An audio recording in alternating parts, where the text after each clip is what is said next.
નમસ્કાર દર્શક મિત્રો, થર્ડ આઈ એક્સપ્રેસમાં તમારું સ્વાગત છે। જોઈએ હવે મહત્વના સમાચાર।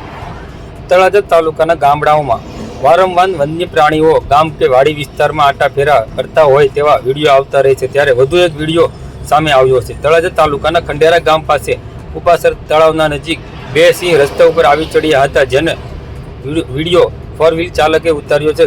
ગામ તથા આજુબાજુના વાવળની કાંઠમાં છૂટા સિંહોના આટાફેરા વધતા લોકો અને ખેડૂતોમાં ભય જોવા મળી રહ્યો છે। આવા અવનવા સમાચારો જોવા માટે અમારી થર્ડ આઈ એક્સપ્રેસને લાઇક, શેર અને સબસ્ક્રાઇબ કરવાનું ચૂકશો નહીં। આભાર, ધન્યવાદ।